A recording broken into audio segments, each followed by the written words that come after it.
What the difference a few days in the sun make in everybody's life. As you can see, maybe I'm darker, my skin is more radiant, I just feel more rested and happier. And why is that, you think? We just came back from vacation. We went to Varadero, Cuba for our winter vacation this year. Every year we try to escape the winter for at least a week, somewhere warmer, to a warmer country. And this year we decided to go to Cuba.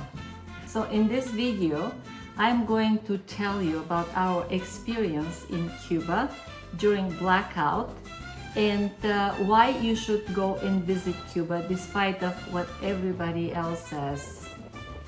So we've been going back to Cuba on and off for about 20 years. This is our preferred place to vacation. And there are a few reasons for this that I will explore later. But for now, I just want to tell you about my experience. So we woke up on Saturday and we heard on the news that there is a blackout in Cuba. There is no electricity in the whole country. This is nothing new for everybody who follows what's happening in Cuba, but we did not expect this to happen exactly at the time when we are going. In a few hours we had to leave and we don't know what to do. Like, if there is no electricity, is everything just normal, or what is the procedure in this situation? So I tried to call the travel agency and they had nothing to say. They said, well, this is just a everyday situation. This might happen at any time. So you're going. I said, okay, good. That's an adventure. We are going. No electricity, but everything should be fine. And we boarded the airplane and we went to Varadero, Cuba. And actually everything was really fine. There was generators at the airport. Everything was smooth, everything was quick, there was no delays of any sorts. Then we were on the bus to our hotel. In one of the hotels there was no power, but they organized everything, so people that were actually staying at that hotel, they had another place at another hotel where they can sleep for the night or two until the power gets restored. Our hotel, it had the generator and everything was exactly the way it should be. Well, except there was no air conditioning in our rooms. But the light was almost everywhere on and the food was okay. And the first night was romantic, you can say. It was a little bit darker, a little bit moodier. Not all the lights were on, of course, but it just created a different, a little bit mystic atmosphere, and it made everything a little bit more adventurous and so a little bit more different than usual. Then in the morning, again, everything was back to normal, and we went to the beach. Nothing can beat the beaches and the weather in Cuba. I mean, the water is so blue, like I love it. I love it there, so I have nothing else to say, but I love it there. So the next day, the power was restored sometime in the afternoon, but meanwhile, everything was just fine. There was nothing that would make us worry or feel uncomfortable in any way. What I've learned from this experience with no power in a resort in Cuba is that everything is just normal. Nobody should be worried, should be afraid to go just because the Cuban power supply system is outdated and it's really failing them. What we should worry about is that these wonderful people in Cuba live actually without electricity, not only for a day or two, not just for a few hours, but without electricity for extended period of time. For them, There is no power during the day or night. They have power only 2-3 hours during the day. They have a coupon system for food, so they cannot just walk into their stores and buy whatever they want. There is no food. I mean, I have no idea how these people do it, but their life is really difficult. So in a way, we felt guilty that we are there eating and having AC and actually feeling comfortable, while all these people that help us be comfortable, they actually have to go home and have no electricity at home. Nobody should live like this in today's world, but that's the situation. And on the other hand, I felt like by going there, I'm helping them, because this is how they make their income from tourism. And most of them work in the tourism industry. So in a way, I'm helping them, but on the other hand, living the way I'm living, I felt guilty that they are not living the same way. Maybe I'll make a video just to tell you how people live in Cuba. But for now, let's focus on the 10 reasons why everybody should visit Cuba. Number 1 is the stunning beaches and weather. As I already mentioned, I've been to a few other Caribbean countries, and none of them can compare to the beaches in Cuba, and especially Veradero. So the crystal clear water, this blue color of the water, the sand, this white sand, and the beach that extends for miles and miles, and it's so beautiful. Everybody should go and see it with their eyes. The water is warm, it's calm, it is just beautiful there. The second reason is this is affordable. So of course you don't get the same service in some aspects, not in all. Everybody in the service industry there, they're excellent. People are amazing. I have no complaints from none of them. Well, the food is not at the level that everybody may be expected to be, but these people, they just sometimes go hungry to bed. They have rations, they have portions that they receive from the government. I think it was like 1 kilogram or 2 kilograms a month of rice and the same amount of beans. This is what everybody gets for the month, and they have to live on this. So whatever we get at the resort, we cannot compare at all to whatever they get. So for the affordability, this is a great deal that we are getting going to Cuba. And at the same time, we are helping these people make their income somehow.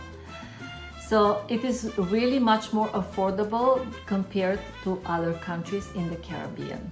Number 3 is the rich culture and history of Cuba. This is a country with a lot of history, and actually the history there is alive. When you go there, you actually transport into another time. You go to the 1950s or even like 40s, 50s, with all the cars, these retro cars that they have, and the buildings and just the way they live. It screams pastime. Not in a bad way. The calmness and the friendliness of people. It's something that you can see maybe only in Cuba. If you want to really experience the colonial style of living, you should go and visit the capital of Cuba, Havana. Everything is at another level there. All the nice buildings and parliament buildings and buildings that were built at the colonial time, they're more preserved in Havana compared to the rest of the country. Also, if you go to Trinidad, that's another place where the city is kind of living museum. But it is just nice to see how people continue living in the same way as they lived 70 years ago.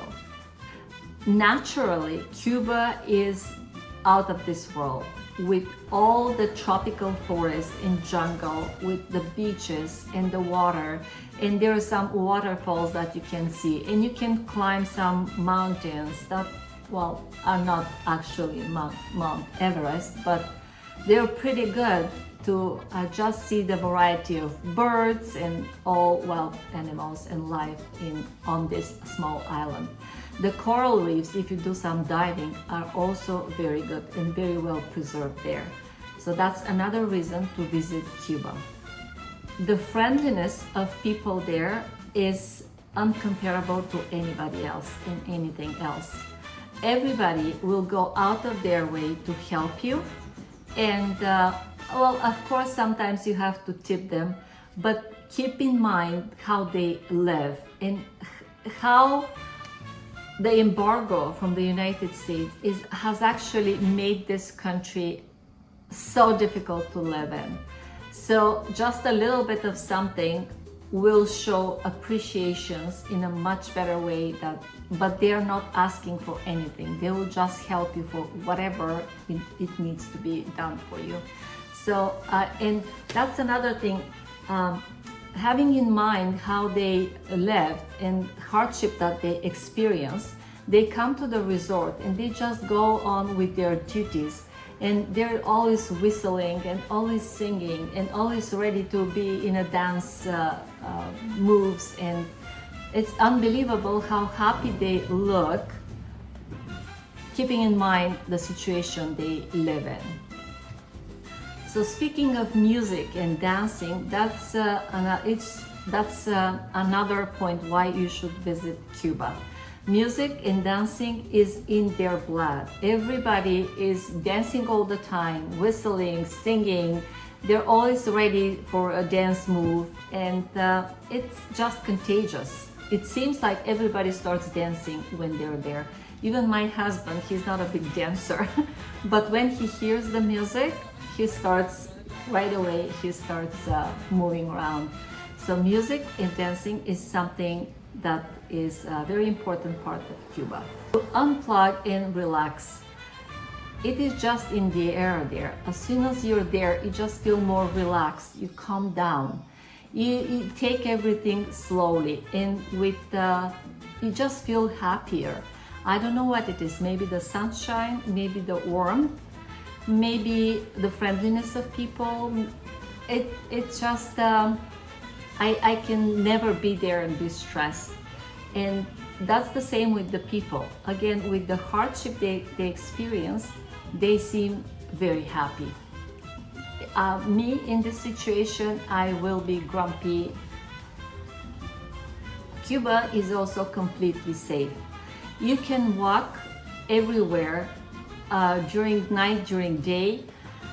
Of course, I would not say 100% safe. There is always crime everywhere you go, but comparatively, Cuba is very safe. We've been out of the resort at any time of the day, and now in Varadero, there's lots of restaurants and lots of nightclubs, and you can go there and you can have a few drinks and you can get a little bit tipsy and still safely get back to the resort at any time of the day.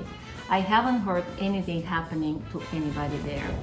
So, of course, use common sense, but Cuba is a very safe place to be. And not to forget that Cuba is most famous with their rum and their cigars. This is the birthplace maybe of cigars. Everybody who goes there, even, well, we are not smokers, but always when we get there, we buy a few cigars and we bring them back for friends and family and just to enjoy them. Why not from time to time? And of course, cigars are, well, I think they're healthier than cigarettes. You don't inhale the smoke and you just enjoy feeling like somebody who smokes, if that's possible. Anyways, but yeah, a little bit of alcohol, we also enjoy that, and the rum there is really delicious. We always bring some back. And the last reason to go and visit Cuba is the breathtaking sunset and sunrises. Again, maybe because of the weather, maybe because of the fact that I'm on vacation there, but everything seems more beautiful than what it is here at home. And also compared to some other countries. Maybe because the air is not polluted and it's an island in the middle of the oceans. But the sunset and sunrises are stunning. They're unbelievable. As you can see in some of my pictures, I was like a few times during my vacation, I was out early in the morning and late at night just to be able to catch the sunset or sunrise. And these are my 10 reasons why everybody should visit Cuba. Of course, you need to have a little bit of adventurous bone in you. There is no complete luxury there. If you're a foodie, you do not expect like really high gourmet cuisine there. But keep in mind again, people barely survive. So whatever you get there, it's much more than what they have. And I'm grateful for that. And I love going there and I love supporting them. I'll see you next time. Bye.